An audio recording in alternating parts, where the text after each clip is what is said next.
જોઈ રહ્યા છો ગુજરાતની એક એવી ચેનલ કે જે તમારા શહેરના પળે પળના સમાચારો તમારા સુધી પહોંચાડે છે।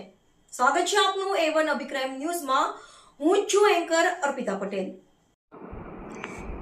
કચ્છના માંડવી તાલુકાના વિવિધ ગામોમાં નર્મદા કેનાલની પેટા કેનાલોની કામગીરી તાત્કાલિક પૂર્ણ કરી ખેડૂતોના ખેતરો સુધી પાણી પહોંચાડવાની માંગ સાથે મોટી સંખ્યામાં ખેડૂતોના આગેવાનોએ માંડવી મામલતદાર પ્રદ્યુમનસિંહ જેઠવાને આવેદનપત્ર પાઠવ્યું હતું। તેમજ 24 કલાક ધરણા જોડાયા હતા। તાલુકા પંચાયત સભ્યો ખેરાજભાઈ ગઢવીના માર્ગદર્શન હેઠળ આજુબાજુના પંથકમાં મોટી સંખ્યામાં ખેડૂતો માંડવી મામલતદાર કચેરી એકત્ર થઈ પાણી આપો સૂત્રોચ્ચાર કરી પોતાની માંગ રજૂ કરી હતી। આગેવાનોએ જણાવ્યું હતું કે માંડવી તાલુકાના મોટા ભાગના લોકો ખેતી અને પશુપાલન પર નિર્ભર છે। હાલ સમગ્ર કચ્છમાં વરસાદ ન પડતા ખેડૂતોને મુશ્કેલી ઊભી થઈ છે। આવી પરિસ્થિતિમાં નર્મદાનું પાણી ખેડૂતોના માટે એકમાત્ર આશાનો આધાર હોવાનું ઉમેર્યું હતું। સરકાર દ્વારા તાત્કાલિક ધોરણે નર્મદા કેનાલની પેટા કેનાલોની અધૂરી કામગીરી પૂર્ણ કરી ખેડૂતોના ખેતરો સુધી પાણી પહોંચાડવા યોગ્ય કાર્યવાહી કરાય તેવી માંગ।